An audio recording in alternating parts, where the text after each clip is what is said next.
네, 여러분 안녕하세요. 자, 오늘은 챕터 3 파트 B의 헬름홀츠 에너지와 깁스 에너지에 대해서 설명을 드리도록 하겠습니다. 어, 자, 여러분들 지금까지 여러분들 엔트로피에 대해서 쭉 공부를 하셨는데 자, 자발적 변화의 방향을 알기 위해서는 개와 주위의 엔트로피를 모두 계산해서 그 값이 여러분들 자, 델타 S 토탈이죠. 델타 S 토탈은 0보다 같거나 클 때 그 변화가 자발적으로 이루어진다라고 우리가 이제 판단할 수 있다고 말씀을 드렸습니다. 자, 그런데 이렇게 이제 그 변화가 자발적으로 일어나는 어떤 방향을 알기 위해서는 우리가 각각 개와 주위 엔트로피를 다 계산을 해야 됩니다. 그래서 어떤 면에서 보면은 굉장히 이게 불편할 수도 있고요. 그래서 이번 시간에는 이 뭐죠? 우리가 깁스 에너지나 헬름홀츠 에너지를 우리가 만약 사용을 하게 된다면 이 주위의 엔트로피의 기여가 자동적으로 처리가 되는 그러한 연락학적 함수에 대해서 우리가 이번 시간에 배우도록 하겠습니다. 그래서 우리가 우리가 주위 엔트로피를 굳이 계산할 필요 없이 우리가 개만을 우리가 주목을 해서 우리가 그 연력학을 적용을 하게 되면 훨씬 더 우리가 뭐죠? 그 변화에 대한 방향성을 쉽게 우리가 결정을 할 수 있게 된다는 얘기가 되겠습니다. 그럼 어떻게 우리가 이제 개만을 주목해서 우리가 그 자발적 변화의 방향성을 판단할 것이냐? 그 이제 핵심의 키가 바로 이제 여기 소개해드리는 헬름홀츠 에너지나 혹은 깁스 에너지가 되겠습니다. 그래서 우리가 본격적으로 이제 이 두 새로운 연락학적인 함수를 하기 전에 먼저 우리가 지난 뭐죠? 파트 A에서 제가 잠깐 여러분들한테 다루었던 그 클라우시우스 부등식 다 기억하시죠? 마지막 시간에 제가 한 번 더 언급을 해드렸었는데 이 클라우스 부등식을 기본으로 해서 어떻게 우리가 그 헬름홀츠나 깁스 에너지가 어떤 적용이 되는지를 한번 살펴보도록 하겠어요. 그래서 이 클라우스 부등식, 이거 여러분들 그 밑에 지금 수식에 여기 정리가 되어 있는데, 바로 이제 ds는 뭐죠? 클라우스 부등식이죠. ds는 t분의 dq보다 같거나 크다. 이게 이제 클라우시우스 부등식이잖아요. 그죠? 이게 클라우시우스 부등식입니다. 그래서 이게 이제 성립을 하는데, 요거를 이제 우리가 약간 수식을 좀 바꾸어서 말이죠. 이게 부등호식이니까 t분의 dq를 이제 앞으로 이제 이항을 하게 됩니다. 자, 그렇게 되면은 ds-t분의 dq는 0보다 같거나 크다. 이렇게 이제 수식이 전개가 되겠죠. 자, 그렇게 되면 이제 여러분들 기억하실지 모르겠지만 바로 이제 앞에 있는 ds 하고 t분의 dq가 뭐냐? 이게 이제 여러분들 뭡니까? 제가 말씀드렸던 바로 개의 엔트로피와 뭐죠? 이건 주위의 엔트로피 합이 되는 거예요. 그래서 앞에 우리가 델타에서 t는 0보다 같거나 크다 이렇게 말씀드렸는데 이제 이 얘기는 뭐냐면은 dst equal ds 더하기 ds 프라임 이게 0보다 같거나 크다. 이거 똑같은 거거든요. 이게 연락학체의 이 법칙이잖아요. 근데 클라우시우스 부등식을 이렇게 수식을 전개해서 보니까 바로 이게 바로 연락각 제2법칙이 된 거죠. 앞에 이제 ds가 개의 엔트로피고요. 그 다음에 이제 마이너스 t분의 dq가 뭐냐? 이게 마이너스 t분의 dq. 이게 바로 이제 여러분들 주위의 엔트로피 ds 프라임이 되는 거예요. 이 값이 0보다 같거나 크다. 그래서 이 클라우시우스 부등식은 바로 연력학 제2법칙, 연력학 제2법칙. 당연히 연락각 제2법칙이 성립을 하기 때문에 클라우스 부등식은 이제 성립을 한다는 얘기가 되겠습니다. 자, 그럼 우리가 이 클라우시우스 부등식을 이제 바탕으로 해서 어떻게 개의 성질만 가지고 자발적 변화의 방향을 예측할 수 있는지, 그건 이제 우리가 다음 슬라이드에서 살펴보도록 하겠습니다. 자, 헬름홀츠 에너지와 깁스 에너지. 자, 자발성의 기준. 그래서 원래 이제 우리가 배웠던 대로 ds 플러스, 좀 파란색으로 해볼까요? 네. ds 플러스 ds 프라임 값은 0보다 크거나. 이게 이제 엔트로피 제2, 그 연락학 제2법칙이잖아요. 연락학 제2법칙. 그죠? 그럼 잘 알고 있는 연락학 제2법칙. 근데 우리가 이제 클라우스 부등식에서도 한번 이제 출발해 보겠어요. 클라우스 부등식은 ds 마이너스 t분의 dq는 0보다 크거나. 자, 요게 이제 바로 아까 연락학 제2법칙이라고 말씀을 드렸는데, 이거 좀 약간 다시 한번 지워볼까요? 쉬우게. 네. 그래서 요게 이제 클라우시우스 부등식인데, 요게 이제 바로 뭐 연락각 제2법칙이랑 똑같다고 말씀을 드렸죠. 자, 여기서 이제 우리가 한번 출발을 좀 해보도록 하겠습니다. 우리가 두 가지 조건을 둘 수가 있는데, 첫 번째가 이제 일정한 부피라는 조건이 있어요. 이제 이걸 1번으로 갈까요? 일정한 부피. 일정한 부피 조건에서는 여러분들 이제 제가 연락각 제1법칙에서 뭐 누누이 말씀드렸지만, 내부 에너지 변화는 뭐와 같다? dq. dq 이퀄 du다. 그죠? 그러니까 부피가 일정한 계에서는 내부 에너지 변화는 그 계에 전달된 Q와 같다. 이게 바로 이제 연락각 제1법칙이잖아요. 그래서 dq 이퀄 du다 이렇게 이제 우리가 등식이 성립을 하기 때문에 이 클라우시우스 부등식이 어떻게 바뀌냐면은 dq 대신에 뭐가 들어가는 거야? dq 대신에 바로 du가 들어갔어. 그죠? 성립하죠. 그러면 ds-t분의 du는 0보다 크거나 크다. 이제 이 공식이 클라우시 부등식에서 이제 그대로 이제 연결이 됩니다. 자, 그 다음에 이게 이제 부등식이니까 여기다 양변에다 다 곱하기 t를 해요. 곱하기 t를 합니다. 좌변과 우변에 이제 t를 하는데 t는 여러분 절대 온도니까 항상 0보다 작거나 크죠. 그래서 부등호 부호는 바뀌진 않는데, 자, 보시면은, 자, 이렇게 바뀌면 tds 마이너스 du는 어떻게 돼? 0보다 같거나.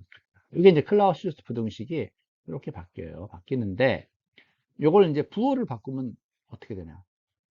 du 마이너스 tds는, 그죠? 이렇게 부호를 바꾸면 이 부등호 방향이 바뀌죠. 그래서 0보다 같거나 작다. 여기까지 이제 우리가 수식이 유도가 됐어요. 그래서 그렇죠. 출발은 이제 클라우시우스 부등식에서 결국은 이제 그 du 마이너스 tds는 0보다 같거나 작다. 그러면 이게 똑같은 이제 그 뭐죠? 그 방법을 이용해서 두 번째는 이제 일정한 압력. 압력이 일정할 때는 어떤가? 여러분들 잘 아시겠지만 압력이 일정할 때는 그 계에 전달된 Q가 바로 그 계의 엔탈피 변화랑 같다. 이건 뭐 여러분 제가 누누이 많이 말씀을 드렸잖아요. 그래서 이 dQ라는 것이 뭐와 같다? 바로 dH다.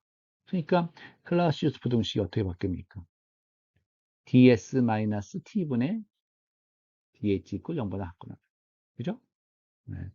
자, 그런데 이것도 마찬가지입니다. 양변을 곱하기 t를 해서요. t를. 뭐 어떻게 바뀌죠? t ds 마이너스 dh는 0보다 같구나.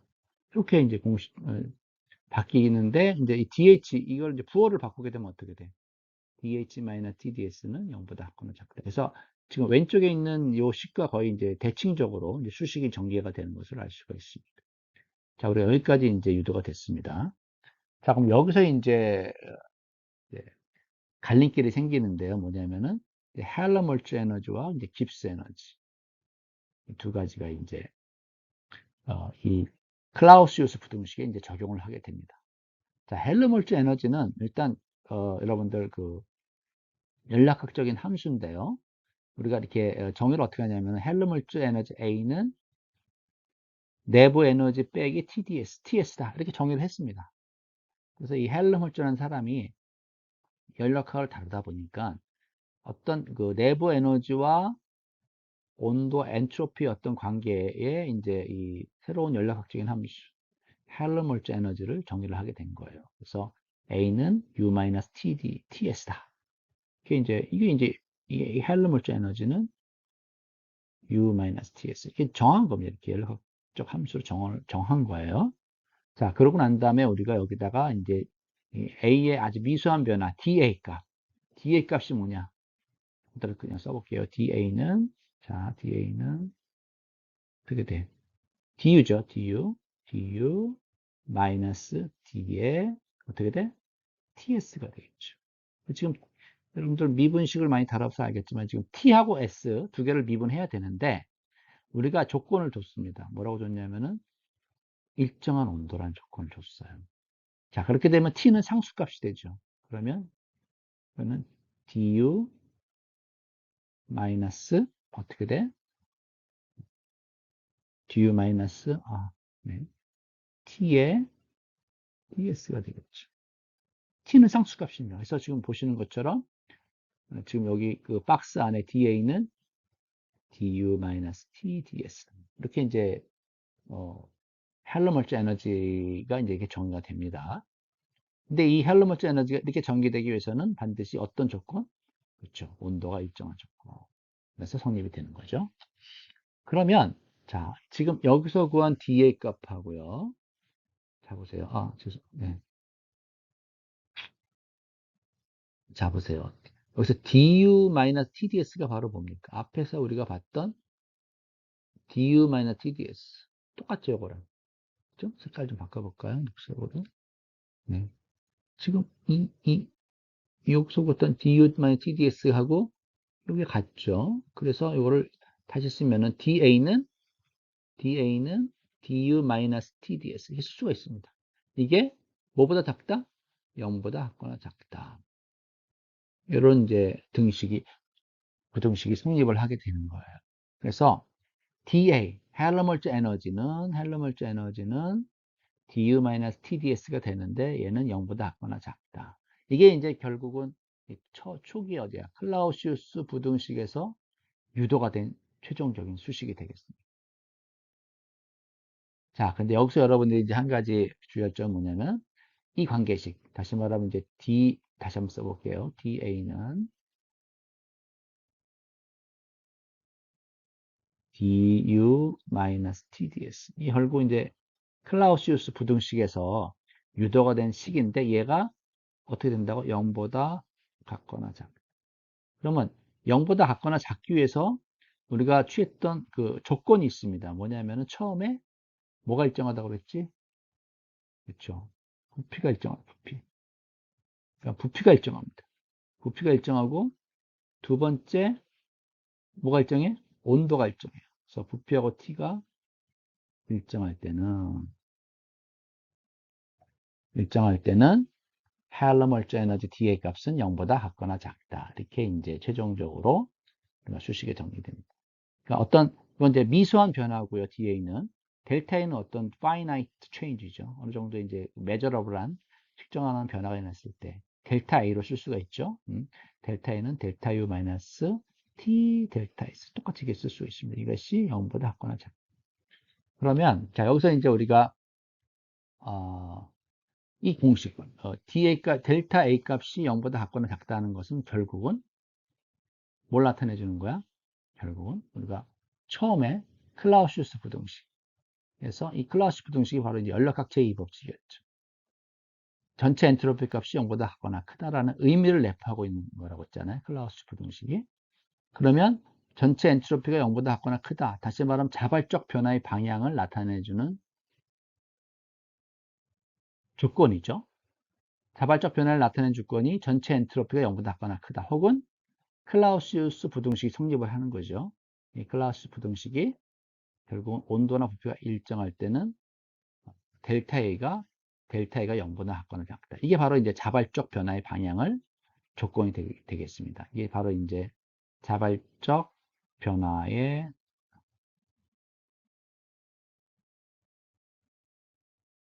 방향을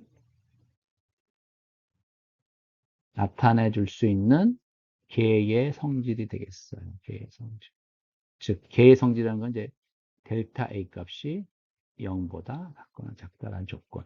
이 조건을 만족을 하게 되면 그 변화가 자발적으로 진행될 수 있다라는 하나의 그 뭐냐 조건과 나타낼 수 있는 조건이 된다는 얘기죠. 이거는 마치 이제 우리가 엔트로피에서 전체 엔트로피가 0보다 작거나 크다라는 그 조건과 똑같은 동일한 조건이야. 단지 이제 차이점은 이 뭐죠? 이 연락각 제2법칙은 이제 뭐 온도나 압력 이런 거에는 아무 이제 그 제한 조건이 없죠. 근데 이제 이 헬름홀츠 에너지로 표현된 요 수식에서는 반드시 이제 개의 부피의 온도가 일정한 그 조건 하에서 델타 E 값이 0보다 작거나 작으면 그 변화는 어떻게 된다? 그렇지, 자발적으로 진행될 수 있다라는 이 결론이 도출이 되는 거예요. 자, 그래서 우리가 이제 이런 헬름홀츠 에너지를 통해서 쭉 이제 유도를 해봤고요. 중요한 거는 이제 우리가 헬름홀츠 에너지보다는 뭐가 더 중요하다? 그렇죠. 깁스 에너지가 더 중요합니다. 그래서 이 깁스 에너지는 좀 빨간색으로 해볼게요. 깁스 에너지. 깁스 에너지를 가지고도 우리가 이제 자발적 변화의 방향을 예측할 수가 있습니다. 자, 이 헬름홀츠 에너지, 자, 깁스 에너지로 다시 한번, 이제, 똑같이 이제 우리가 가볼게요. 자, 클라우시우스 부등식에서 이제 우리가 DH-TDS는 0보다 작거나 작다라는 이제 이 조건을 이제 우리가 유도를 했죠. 물론 이 조건이 만들어지기 위해서는 이제 압력이 일정하다. P가 일정하다. 조건에서는 바로 이제 이 수식이 성립을 한다는 얘기예요. 그죠? 네. 자, 그런데 우리가 이제 그 깁스 에너지라는 게 있습니다. 헬름홀츠 에너지나 마찬가지로 깁스 에너지를 이 깁스란 사람이 G는 H-TS로 정의를 했어요. 왜 뭐 저렇게 정의했느냐고 물어본다 저도 할 말은 없죠. 깁스란 사람이 이제 연락학적으로 분석을 하다 보니까 이제 새로운 함수를 이렇게 만들어야 뭐죠?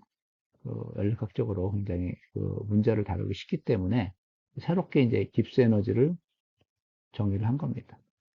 근데 이 깁스 에너지는 여러분들 생각보다 굉장히 여러분들 그 뭡니까? 그 실제로 많이 쓰이는 함수예요.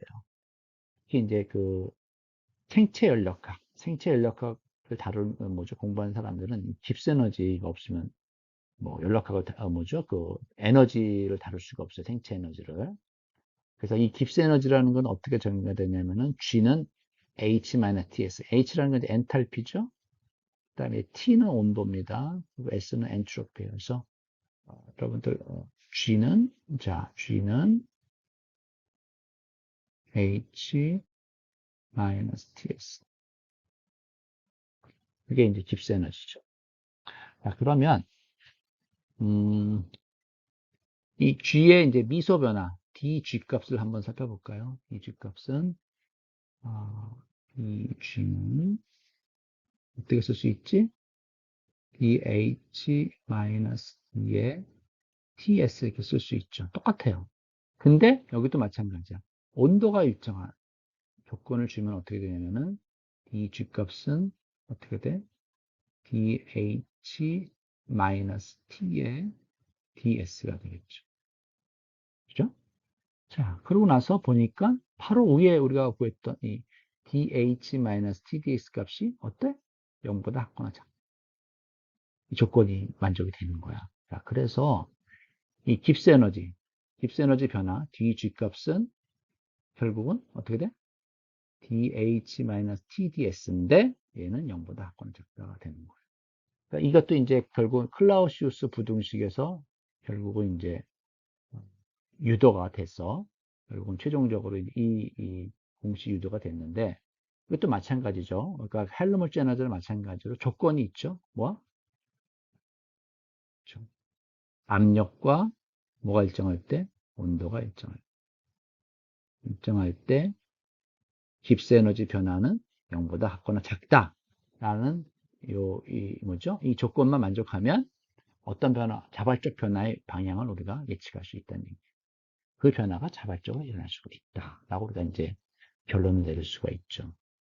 그래서 이것도 이제 그 finite 델타 G는 델타 H 마이너스 T 델타 S는 0보다 작거나. 그래서 이 결국은 이거입니다. 결국 뭐냐면 만약 여러분들이 어떤 그 변화에 대한 상태 변화에 대한 깁스 에너지 변화를 계산했는데 이 값이 만약 0보다 작거나 작게 나왔어요. 그러면 그 변화는 우리가 자발적으로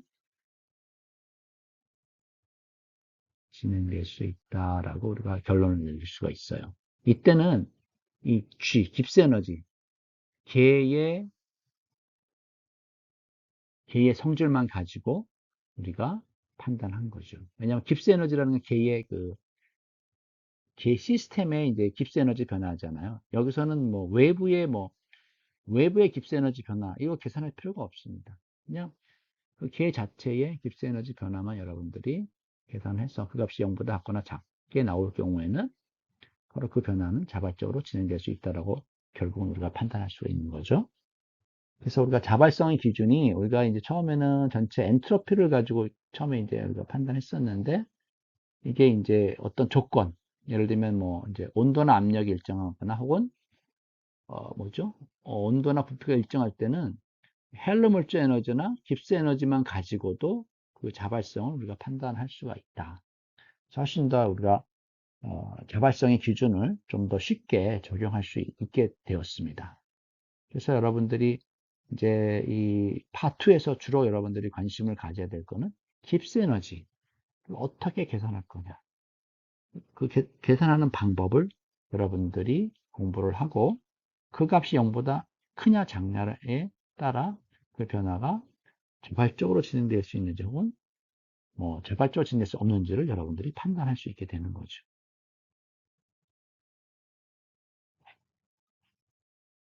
그래서 다음 슬라이드로 넘어가도록 하겠습니다. 여기 뭐 마지막에 뭐 이렇게 하나 더 떴는데 예. 개의 성질만 가지고 자발적 변화의 기준을 나타낼 수 있다. 그래서 이제 여기 뭐가 많이 있어서 제가 한번 지워볼게요. 많이 이렇게 써있네. 결론을 말씀드리면 이거죠. 지금 노랗게 표시된 요게 결론이 되겠어요. 뭐라고 써있나요, 이게? 네. 뭐라고 써있어?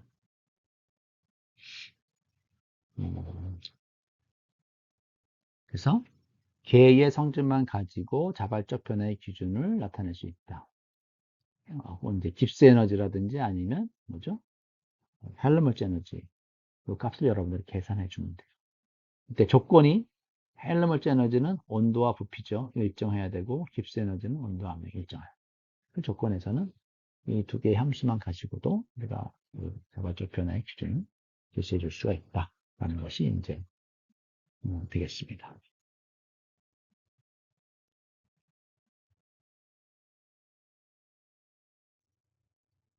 자, 그래서 이제 헬름holtz 에너지.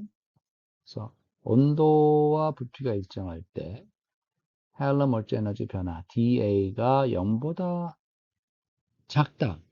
라는 이제 우리가 그 값을 얻게 되면은 그 계에서 일어나는 변화는 자발적이다. 만약 이제 dA 값이 0일 경우가 있습니다. 이 경우는 그 계가 이제 평형 상태에 있다. 이렇게 우리가 판단하죠. 그래서 우리가 지금 그 헬름holtz 에너지 변화 dA 값은 du-TdS가 되는데 사실은 뭐 이게 하나 하첨자가 하나 빠져 있습니다. dT하고 뭐죠? V죠, V. 네. 그 계의 온도와 부피가 일정할 때 헬름holtz 에너지 변화값은 0보다 작거나 작다. 이게 바로 이제 자발성의 변화의 기준이 되는데 이건 이제 결국은 헬름holtz 에너지가 감소하는 방향은 0보다 작으니까 감소하는 방향은 전체 엔트로피가 증가하는 방향과 일치한다는 얘기입니다. ds 토탈.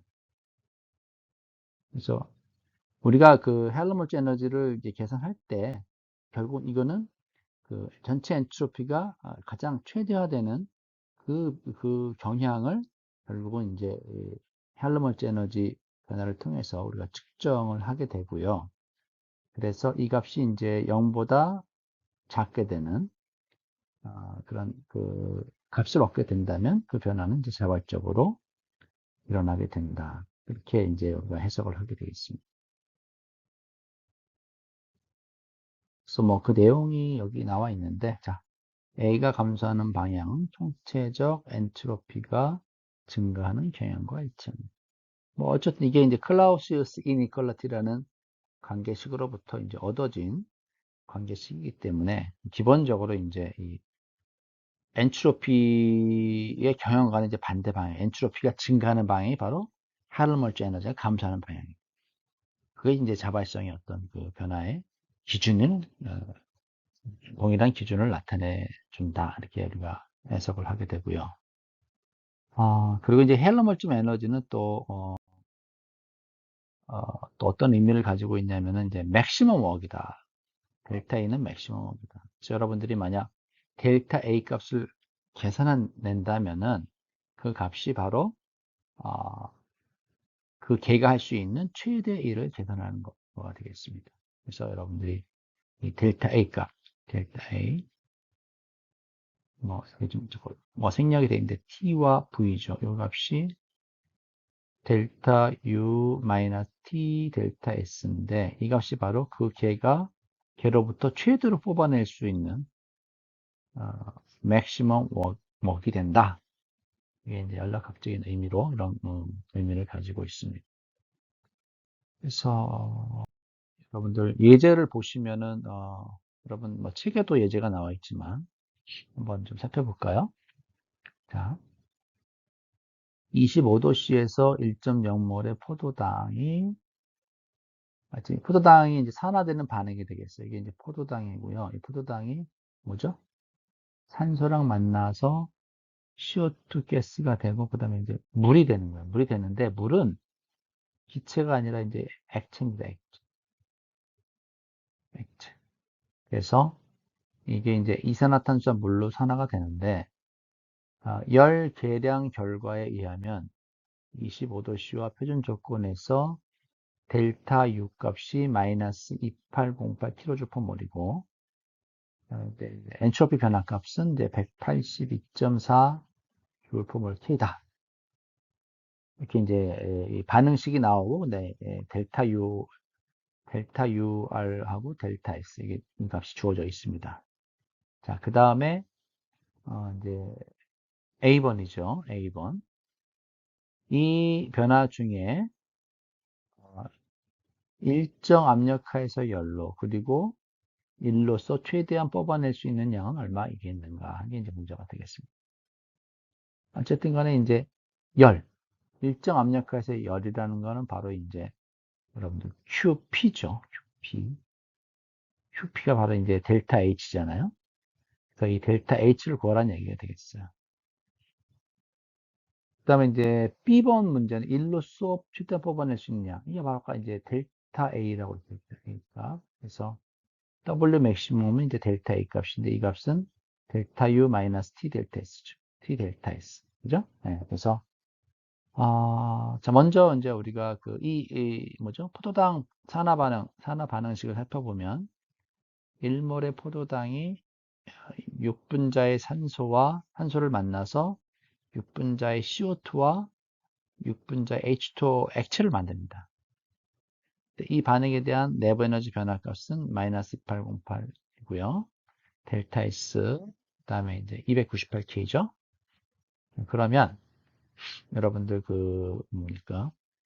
델타 H는 이거 여러분들 배웠죠? 제가 어디 써볼게요.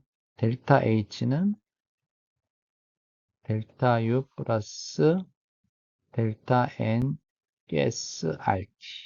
그죠? 이게 이제 기체 분자인 경우 이렇게 쓸 수가 있잖아요. 자, 그러면 이 델타 에너지, 그 프로덕트와 생성물, 뭐죠? 반응물의 그 몰수의 차이인데, 보면은 이게 좀 프로덕트에는 6몰의 CO2 가스가 생겨나고, 근데 여기는 6몰의 H2O가 생겨났죠. 이건 액체이기 때문에 이건 우리가 신경 쓰지 않아도 됩니다. 6몰의 기체 CO2 가스가 생겨났는데, 반응물에는 뭐죠? 포도당은 이제 고체니까 이것도 우리가 생각할 필요 없고, 6몰의 산소가 이제 반응을 했죠. 그래서 결국은 델타 N, 그러니까는 그 생성물에서 반응물의 기체 몰수를 빼면 제로가 나옵니다. 그래서 결국은 이게 제로가 나오니까 델타 H는 델타 U와 똑같아요. 그래서 우리가 문제상에서 델타 U가 마이너스 2808이라고 얘기를 했기 때문에 결국은 델타 H도 마이너스 2808 kJ/몰이고 이게 바로 이제 그 개의 가해진 열량 Q가 되겠습니다. 열. 이게 바로 이제 Q죠. Q. 일정 압력 하에서 가해진 열량 Q가 되겠습니다. 그리고 지금 이 반응 시스템에서 일로서 최대한 뽑아낼 수 있는 양. 이게 바로 이제 활성물질 에너지 델타 A잖아요. 델타 A. 어디 갔어? 안 보게. 네. 네. 델타 A가 요거는 이제 델타 U 마이너스 T 델타 했으니까 아까 델타 U가 마이너스 2808이었고 T가 이제 298K죠. 그 다음에 델타 SR이 182.4 줄 퍼몰 K니까 요걸 이제 여기서 이제 여러분들이 단위가 이게 킬로 주울이니까 여긴 주울이잖아요. 그래서 나누기 1000을 해줘야 됩니다. 그래서 계산해 주시게 되면 마이너스 286이 킬로줄 퍼 몰이 나옵니다. W 맥시멈 값이 마이너스 2862 킬로줄 퍼 몰. 그 개로부터 뽑아낼 수 있는 최대 가용의 일의 값이 마이너스 2862 킬로줄 퍼 몰이다. 네. 이렇게 계산을 했습니다.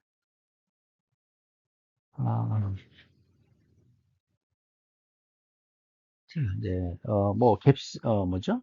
헬름 일주 에너지보다는 우리가 이제 깁스 에너지가 사실 더 중요하다고 했어요. 그래서 앞에 뭐 여러분들 제가 헬름 일주 에너지에 설명을 드렸는데, 이 깁스 에너지에 대해서 조금 더 여러분들이 또 관심을 가지고 좀 살펴보았으면 좋겠는데, 왜냐하면은 여러분들 이제 일반적으로 이제 화학 실험실이나 이제 아니면 생체 내 반응 있죠? 우리 몸 생체 내 반응에서는 일반적으로 이제 일정 부피보다는 일정 압력에서 일어나는 변화가 더 많죠. 그리고 뭐 온도도 일정. 보통 이제 온도가 일정하고 온도 압력이 일정한 조건하에서 반응이 일어나기 때문에 그때는 이제 우리가 깁스 에너지 델타 G 이걸 많이 사용을 하게 돼요. 자, 그래서 이 깁스 에너지로부터 우리가 이제 뭘 뽑아낼 수 있냐면은 비팽창률을 유도할 수가 있다. 깁스 에너지 변화가 바로 비팽창률과 같다. 비팽창률과 같다. 깁스 에너지가 바로 비팽창률. 이걸 한번 제가 이쪽이 관계를 가지고 한번 유도를 해보도록 하겠습니다. 이게 이제 굉장히 뭐라고 하나 이게 지금 여태까지 여러분들이 배웠던 여러 가지 연락학적 함수나 관계식을 다 우리가 사용을 해서 유도를 하는 거기 때문에 제가 생각할 때 굉장히 여러분들 앞으로 뭐 3학년에서 연락학을 배우던 굉장히 중요한 것 같아요. 그래서 제가 한번 좀 유도를 좀 해볼게요. 자, 깁스 에너지 G는 H-TS다. 요건 이제 이렇게 이제 연락학적으로 정의가 된 함수가 되겠습니다. 그래서 깁스 에너지 G 값은 엔탈피에서 빼기 온도 곱하기 엔트로피다. 이렇게 정의를 했습니다. 자, 그러면 여기서 이제 그 아주 미수한 변화 dg 값은 어떻게 표현이 될까요? 밑에 있습니다. dg는 앞에 이제 dh 마이너스 어떻게 돼? 그죠? dh h 마이너스 d에 ts가 되잖아, 그지? 근데 이제 ts인데 이게 지금 t하고 s 변수가 두 개니까 이걸 각각 미분해야 됩니다. 그래서 어떻게 한다고? 마이너스 tds 마이너스 sdt 이렇게 이제 각각 이제 하나를 미분할 때는 다른 한 변수는 일정하게 상수라고 가정을 하고 미분하잖아요. 그래서 dh-tds-sdt 이렇게 쓸 수가 있겠죠. 그 다음에 이 dh라는 거, 엔탈피라는 건 뭐죠? 자, 엔탈피는 내부 에너지 U 플러스 PV잖아요. 그죠? U 더하기 PV잖아요. 자, 그래서 이 H 대신에 이걸 집어넣는 겁니다. 그러면 EU PV 마이너스 TDS 마이너스 SDT 이렇게 쓸 수가 있겠죠. 그죠? 그럼 이제 요거를 다시 또 미분해야 돼요. 그러면 du 더하기 pdv vdp 이렇게 쓸 수가 있겠죠. 그리고 이제 뒤에 있는 건 그대로 옵니다. 마이너스 tds 마이너스 sdt. 여기서 이제 우리가 이제 배웠던 연락학 제1법칙 first law 가역적인 경우에 이제 first law를 적용을 하면 어떻게 되냐면은 뭐죠? du는 dq 플러스 dw인데 우리가 이제 q나 w는 이제 경로함수라고 얘기를 했으니까 du는 상태함수죠. 그래서 우리가 가역적인 경로를 취했다고 했기 때문에 dq 리버시블 dw 리버시블 이렇게 표현이 될 수가 있어요. 그러면 du 대신에 이제 요걸 집어넣으면 돼요. 그러면 du 대신에 dq 리버시블 더하기 dw 리버시블 이제 치환할 수 있겠죠? 나머지 이제 pdv, vdp하고 이건 그대로 이제 가져오는 겁니다. 그대로. 근데 이제 그 뭡니까? 그리고 이제 여기서 한 가지 이제 여러분들이 이게 이제 이게 연락학 제1법칙이잖아요. 제1법칙. 요건 뭘까요? 요거는 이제 연락학 제2법칙이에요. 왜? DQ 리버시블은 TDS다. 이게 연락학 제2법칙이에요. 왜 그렇지? 그러니까 여러분들 제가 여러분들 계속 얘기했지만 DS는 뭐죠? T분의 DQ 리버시블이죠. 그럼 결국은 DQ 리버시블은 어떻게 되는 거야? TDS가 있어요. 이게 바로 연락학 제2법칙이라는 말이죠. 그래서 이 DQ 리버시블 대신에 TDS를 넣게 되면 어떻게 돼요? TDS가 되죠. TDS, DW 리버시블, 그대로 가져오는 겁니다. 위에서 그대로 가져오게 되면, 자, 여기서 이제 우리가 이제, 뭐죠? 중복되는 걸 이제 생시할 수가 있어요. 뭐냐면은, 이 TDS하고 여기 TDS 없어지죠. 그리고 이 DW 리버시블이라는 게 여러분들 뭡니까? 가역적인 일인데, 이제 이 가역적인 일에는 사실은 팽창률과 비팽창률의 합이에요. 비팽창률. 근데 우리가 이제 일반적으로 팽창률만 이제 보통 해서 계산했는데 실제로는 이제 비팽창률도 들어있다. 그래서 DW 리버시블은 DW 팽창률에다가 DW 스타 비팽창률의 합으로 표현할 수가 있고 DW 팽창률 이게 바로 이제 뭡니까 마이너스 PDV죠. 가역적인 일이기 때문에 그리고 비팽창률은 그대로 옵니다. 그러면 이 DW 리버시블 대신에 요거를 여러분들이 집어넣게 되면 어떻게 돼요? 여기 들어가면 요거 대신에 요게 들어가면 지금 요거하고 요게 삭제가 되겠죠. 그럼 남는 건 뭐만 남아? 남는 건 요거만 잘못 표시해볼까? 잠깐만.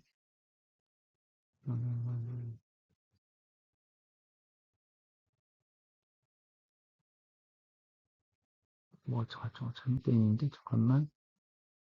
음,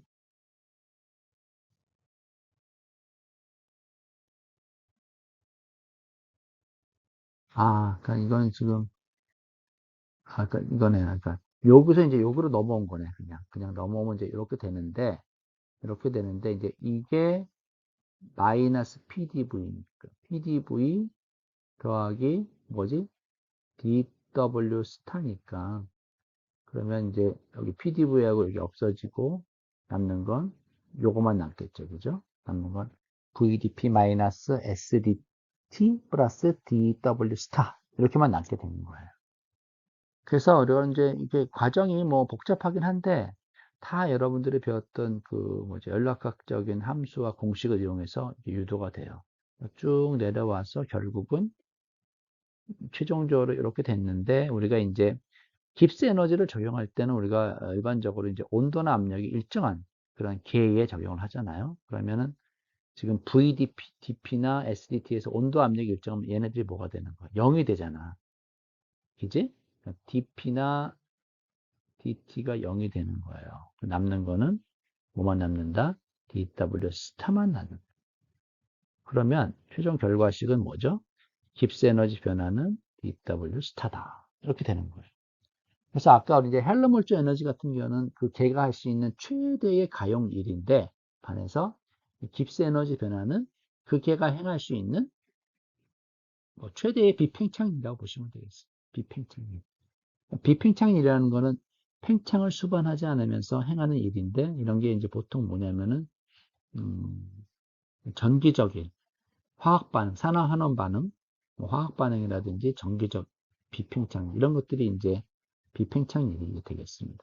그래서 여러분들이 그래서 델타 G를 구했다. 압력과 온도가 일정할 때 그러면 그 걔가 행할 수 있는 비팽창일을 구한 거나 똑같다. 이렇게 생각하시면 되겠습니다. 비팽창일은 팽창을 수반하지 않으면서 걔가 행하는 일을 비팽창일이라고 해요. 자, 그래서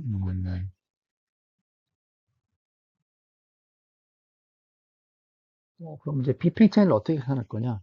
사실은 뭐 어렵진 않죠. 우리가 이제 얘기했던 대로 자, W 스타가 이제 델타 G랑 같기 때문에 자, 이게 maximum amount of non-expansion work. 그죠? That a system can do on the surroundings by a reversal process at constant temperature and pressures. 하여튼 그 공식을 이제 이렇게 표현해서 풀어서 쓴 것이고요. 그 걔가 행할 수 있는 최대 비팽창일은 바로 온도와 압력이 일정할 때 델타 G 값을 구하시면 되겠어요. 그러면 이 델타 G 값은 결국은 어떻게 되냐면 델타 H 마이너스 T 델타 S. 다시 정리합니다. 정리합니다. 그 걔가 행할 수 있는 최대 비팽창이 W 스타는 델타 G가 되는데요. 이 델타 G는 델타 H 마이너스 T 델타 S at constant T and Ts. 일정한 온도 압력하에서. 그죠? 네. 그래서 아까 이제 봤던 문제, 이건 한글로 되어 있지만, 자, 37도 C의 표준 조건에서 1.0몰의 포도당 분자가 산화되면 신경 및 근육 활동을 유지하는데, 어, 신경 및 근육 활동을 유지시키는 데 필요한 에너지를 계산하시오. 그러니까, 델타 H하고 델타 S 이 값이 주어져 있기 때문에 뭐 아까 이제 수식은 똑같습니다. 수식은 똑같고요. 깁스 에너지 변화를 구하시면 돼요. 깁스 에너지 변화는 델타 H 마이너스 T 델타 S니까 델타 H가 마이너스 2808 그 다음에 37도씨니까 310K가 되겠죠? 곱하기 182 곱하기 10의 마이너스 3승이야. 왜냐하면 지금 델타 H는 킬로줄이고 얘는 줄이니까 이걸 이제 킬로줄로 바꾸면 182.4 여기 10의 마이너스 3승에 킬로줄 K 몰이 되죠. 그죠? 네, 그래서 계산해 주면은 델타 G 이게 마이너스 2865 킬로줄 퍼 몰인데 이게 바로 이제 그 걔가 행할 수 있는 최대 비팽창률이 되겠습니다.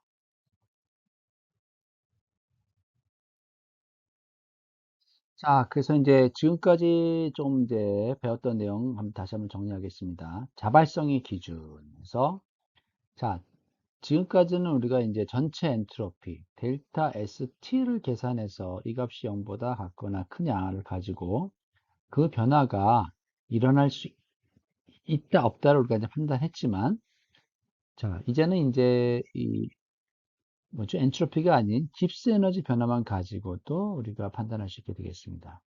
차이점은 델타 ST는 개와 외부 두 개의 다 뭐죠 엔트로피 변화를 계산해야 되지만 깁스 에너지 같은 경우는 개의 성질, 다시 말하면 개의 깁스 에너지 변화만 우리가 계산할 수 있다면 그 값이 0보다 작게 나타났다. 그러면 그 변화는 spontaneous, 자발적으로 일어나는 변화다.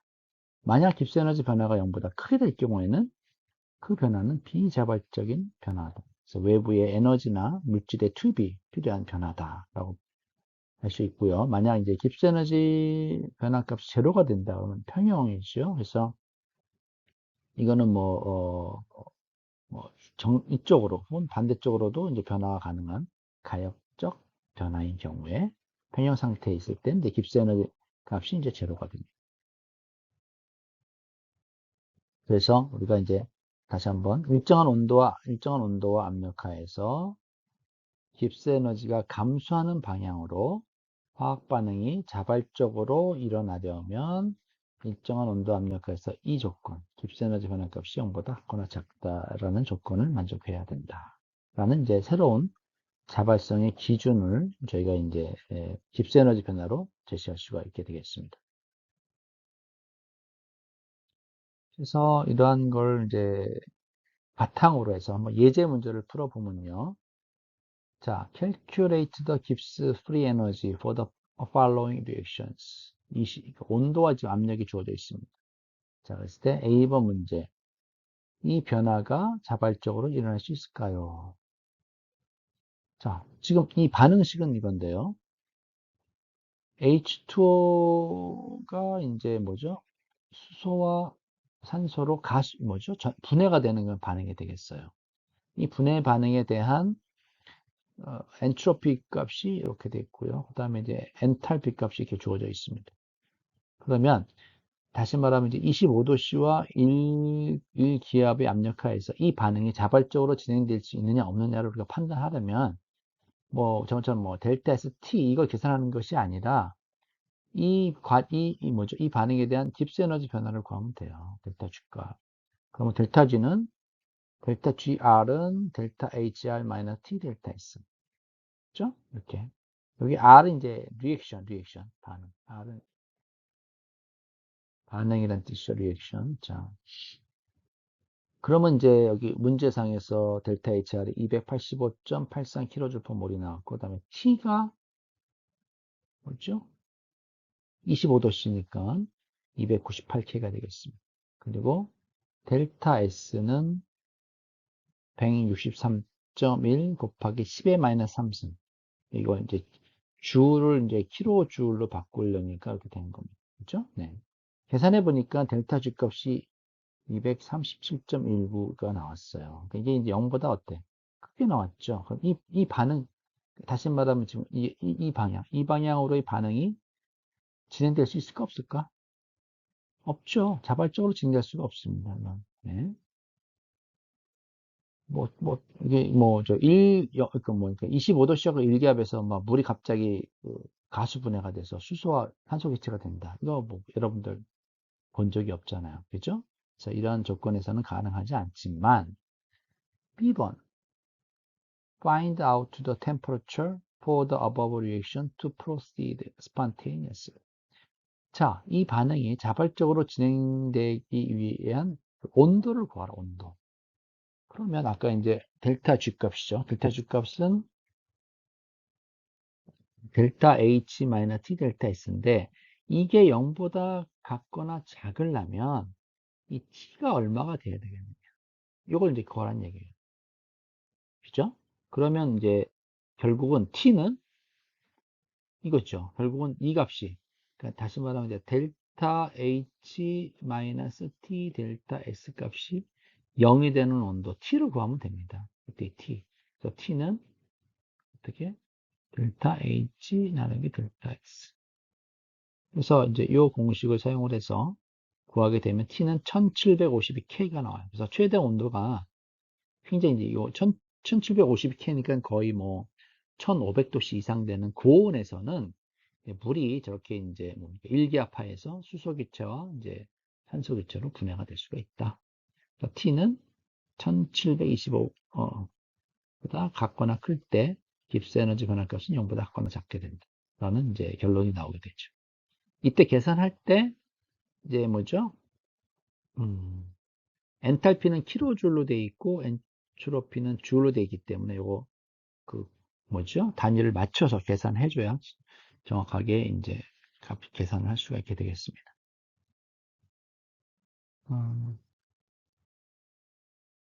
그다음 이제 예제 문제가 나와 있는데 이 예제 문제는 자, can diamond be converted spontaneously into graphite? 사실 다이아몬드와 그래파이트는 카본으로 이루어진 그 결정 구조인데요. 조성은 똑같습니다. 똑같은데 단지 이제 결정성이 다름으로 인해서 하나는 다이아몬드가 되고 얘가 다이아몬드죠. 다이아몬드. 얘가 이제 흑연이 된 겁니다. 근데 실제로 이제 우리가 반응식을 보면 다이아몬드에서 흑연으로 가는 이 반응 있잖아요. 이 반응의 깁스 에너지 값은 0보다 작아요. 이게 무슨 얘기냐면은 다이아몬드보다는 흑연이 좀 더 안정된 구조란 얘기죠. 그래서 다이아몬드에서 흑연으로 가는 이 반응이 자발적으로 진행이 됩니다. 깁스 에너지 변화, 이 델타 G 값이 0보다 작기 때문에. 그러면 다이아몬드가 이렇게 결국은 이제 여러분들이 비싸게 다이아몬드를 주고 사도 결국은 흑연이 되니까 누가 다이아몬드를 살려고 하겠어요. 그죠? 자, 열극적으로는 다이아몬드에서 흑연으로 가는 게 자발적이긴 한데, 그러나 이제 카이네티컬리, 속도론적으로 다이아몬드에서 흑연으로 바뀌는 거는 수백 년, 수천만 년 이상 걸린다는 얘기입니다. 속도가 너무 어, 천천히 변화가 되는 거기 때문에 여러분들이 다이아몬드를 사도 하나 뭐죠? 값어치가 있는 거죠. 안 변하네, 여러분. 변하지 않아요. 왜냐하면 너무 속도적으로 너무 뭐죠? 천천히 일어나기 때문에 아마 뭐 다이아몬드를 사도 손해를 보진 않습니다. 그렇지만 연력학적으로는 다이아몬드에서 그래파이트로 가는 것이 이제 자발적 변화다.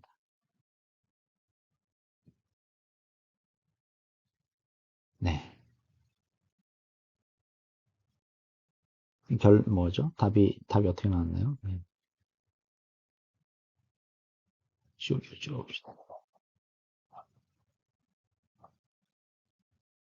라고 돼 있어?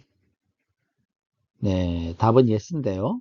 Diamond will spontaneously convert into graphite. 네, 자발적으로 변하지만 그러나 the rate of this conversion is extremely slow. 아주 느리기 때문에 이 소위 얘기해서 이제 우리의 기본 이제 그 환경, 대기 환경 조건이죠.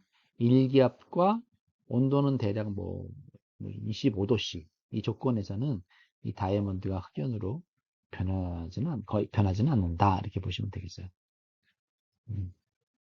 이뭐 온도를 뭐 높이거나 압력을 이제 높이게 되면 다이아몬드에서 흑연으로 가겠죠. 그렇지만 하여튼 이 우리 조건에서는 거의 불가능. 속도가 너무 느리다.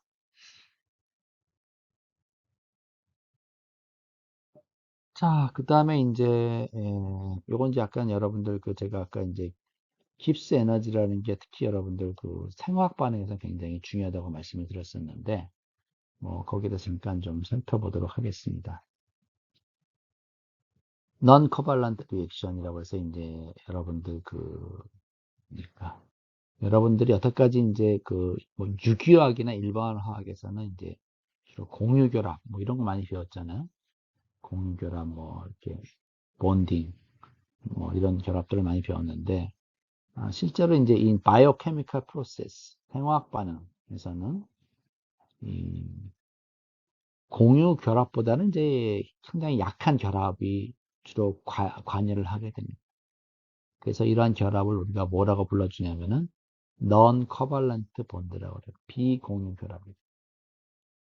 그래서 이러한 비공유 결합의 종류에는 이제 가장 대표적인 게 판데르발스 인터랙션이라서 여러분들 이제 뭐 나중에 뭐 3, 4학년 가면 또 배우게 될 텐데 판데르발스 인터랙션이라고 해서 뭐 다이폴 인터랙션이다 이렇게 배우게 되고요. 그 다음에 이제 수소결합 이것도 이제 공유결합은 아닌데 이제 이것도 분자와 분자 간의 이제 결합이 이루어지게 됩니다. 그 다음에 이제 하이드로포빅 인터랙션에서 이제 소수성 결합이라고 해서 특히 이제 생체 분자들 간에는 우리 몸 안에 있는 이제 단백질이나 뭐 여러 가지 그 뭡니까 그 바이오 몰레큘들 간의 인터랙션들은 이렇게 공유 결합이 아니라 이제 비공유 결합. 그러니까 뭐 판데르바이스나 혹은 뭐 하이드로전 본딩이나 뭐 하이드로포빅 인터랙션 이런 결합들이 이제 주로 이제 그 뭡니까 아, 결합에 의해서 이제 그 생화학 반응들이 일어나게 돼요. 그래서 여기 뭐 example이 나왔는데 이제 뭐가 나왔냐? 안티전 안티바디 항원 항체 반응이라든지 그다음에 이제 여러분들 호르몬이나 이제 어떤 약물들이 핵산이나 이제 단백질에 결합할 때 이런 반응, 혹은 유전자 코드를 이제 뭐죠? 지네틱 메시지를 이제 뭐죠? 전사할 때라든지 뭐 이런 반응들, 혹은 단백질이나 이제 핵산들이 이제 디내처럴이 될 때라든지 이런 반응들이 다 이제 비공유 결합들을 다 포함하고 있는데, 그럼 이러한 비공유 결합들을 우리가 이제 어떻게 연락학적으로 해석할 거냐? 바로 이제 깁스 에너지를 가지고 여러분들이 이제 계산할 수가 있어요. 그래서 여기 여러 가지 예들이 나와 있는데, 여러 가지 이제 바이오케미칼 리액션들이 있죠. 뭐 트랜지션이라고 되어 있는데 생화 반응이라고 보시면 되겠고요. 여기 보면은 뭐 여러 가지 예들이 나와 있습니다. 이게 뭐라고 나와 있니? 폴리엘 글루타메이트 헬릭스 코일 트랜지션. 예, 이런 이제 헬릭스 코일 이게 뭐라고 해야 되니? 코일처럼 이제 감겨 있는데 이런 것들이 풀어지는 반응이라든지 아니면 라이소자임 디네이처레이션에서 이제 이게 뭐냐면 이게 단백질이 이렇게 이제 이런 구형 모양을 띠고 있는데 이게 풀어질 수가 있어요. 근데 이런 풀어지는 반응, 실타래처럼 풀어지는 반응이라든지 아니면 뭐 RNA나 이런 DNA가 이제 더블 스트랜드 이중 결합 뭐죠? 더블 뭐라고 했니? 이게 더블 스트랜드 이렇게 뭐 이렇게 꼬여 있잖아요. 이게 이제 단일 싱글 스트랜드로 이제 바뀌는 이런 반응. 뭐 하여튼 여러 가지 이런 우리 몸에서 일어나는 생화 반응들인 경우에 그 반응에 대한 이제 엔트로피나 엔탈피 이런 값들을 우리가 이제 알게 된다면 과연 이러한 반응들이 자발적으로 진행될 수 있는지 아니면 비자발적인 반응인지를 우리가 이 계산을 할 수 있다는 얘기가 되겠어요. 델타 H나 델타 S를 알게 되면 계산을 해보면 되죠. 그래서 예를 들면 이런 겁니다. 여기 지금 어느 걸 볼까? 여기 지금 제가 예를 많이 적어놨는데 음, 아,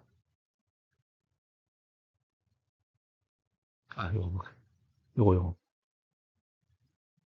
뭐 예를 들면 이제 이런 반응이 있다고 칩시다. Binding of magnesium ATP by tetrahydrofolate synthetaze. 이게 이제 효소 단백질인데 이제 마그네슘 요게 이제 결합되는 반응이죠. 이 반응에 대한 엔탈피 값이 31이야. 엔트로피 값이 180이야. 그러면 이 반응이 지금 자발적으로 진행될 수 있는지 없는지를 판단하려면 델타 G 값을 구하면 돼요. 그죠? 여기서 여러분들이 델타 G는 델타 H 마이너스 T 델타 S 이렇게 하면 되겠죠. 그죠? 여기서 계산할 때 여러분들 제가 주의하라는 게 뭐냐면 보통 델타 H는 킬로줄 단위로 되어 있고 델타 S는 줄 단위예요. 그래서 지금 델타 S 값이 180으로 커 보이지만 사실은 어떻게? 1000분의 1이에요. 1000분의 1. 킬로줄로 바꾸면. 그래서 온도는 이제 여기 37도라고 되어 있으니까 계산해주면 델타 G 값이 얼마가 나와? 결국은 31 빼기 54.6이 되는데 이 값은 0보다 작죠. 그죠? 그럼 이 반응, 다시 말해 결합되는 반응이죠. 이 엔자임의 마그네슘 ATP가 결합되는 반응은 자발적으로 진행이 된다. 이렇게 우리가 이제 어, 계산을 할 수 있는 거죠. 다른 것도 다 마찬가지야. 어떤 이런 생화학 반응들에 대한 델타 G나 델타 S, 델타 H나 델타 S를 가지고 우리가 그 델타 G 값을 구하고 그 반응이 진행될 수 있는지 없는지를 우리가 이제 알 수 있게 된다. 그래서 하여튼 이러한 생화 반응에서는 깁스 에너지 변화가 굉장히 중요합니다. 왜냐하면 우리 몸은 항상 뭐죠? 온도가 일정하잖아. 온도 일정하죠. 그리고 우리 이제 인간 뭐 살아있는 생물체들은 이제 일반 대기압, 일정한 압력 조건에 있기 때문에 일정한 압력이죠. 그래서 온도와 압력이 일정한 조건에서 우리가 그 뭐죠?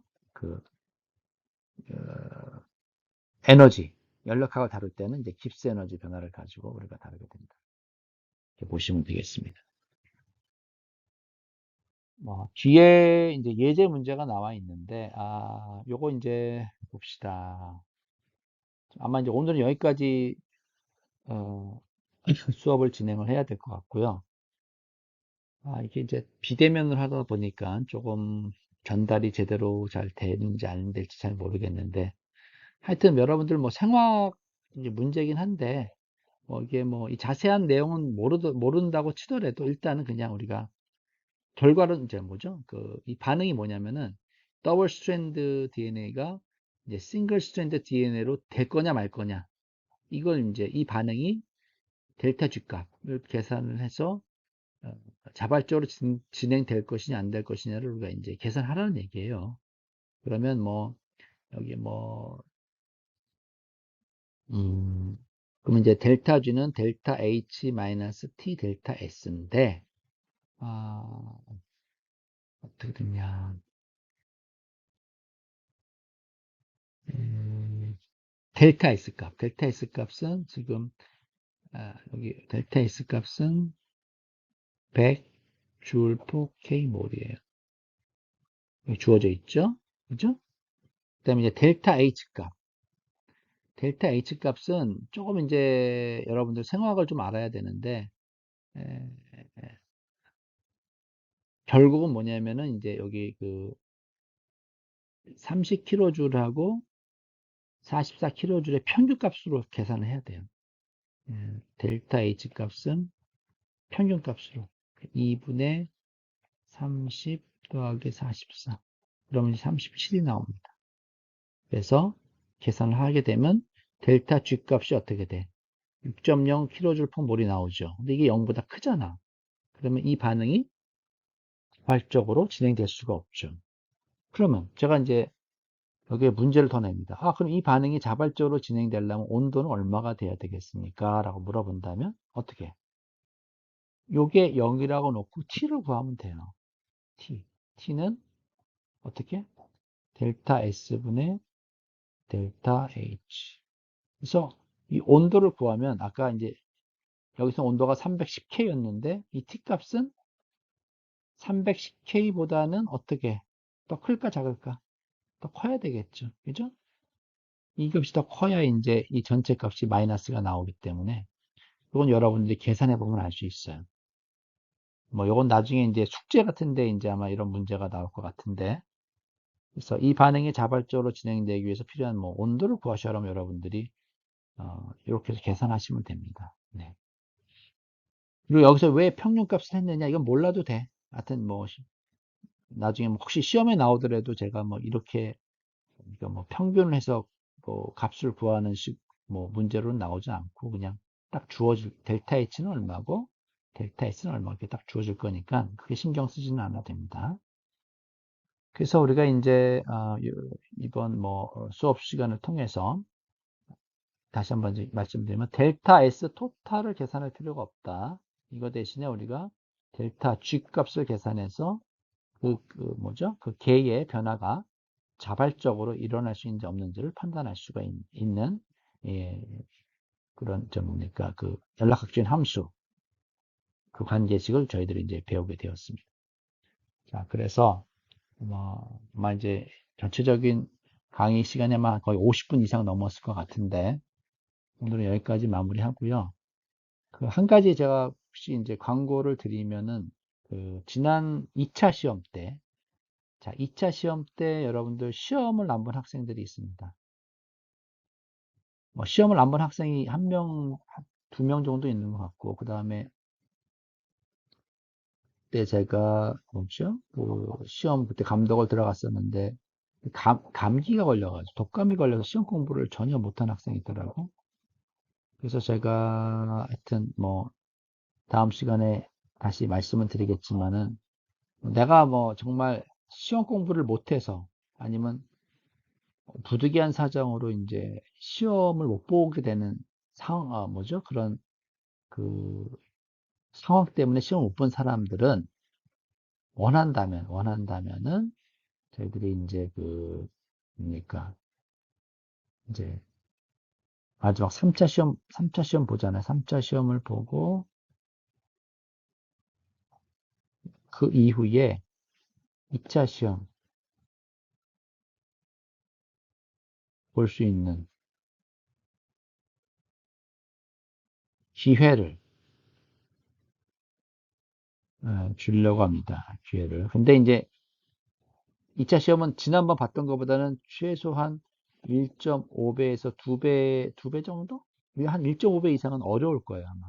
왜냐하면 이제 한 번 더 시험을 보는 거기 때문에. 그리고 만약 2차 시험을 내가 봐야 되겠다 하면은 이제 부득이한 사정이죠. 제가 그때 너무 뭐 아파서 도저히 시험 공부를 할 수 없었다라는 뭐 감기에 걸려서 뭐 이랬다든지 아니면 내가 뭐 어디 참석을 해서 시험을 못 봤다 하는 그런 케이스가 있을 거예요.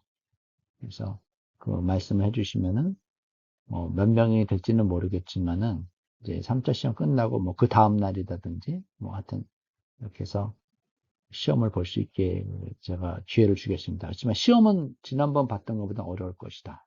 최소 1.5배 이상. 네, 이 정도만 일단은 이제 말씀을 드리고 오늘 수업을 마치도록 하겠습니다. 네, 수업을 들어주시나 수고 많으셨습니다. 감사합니다.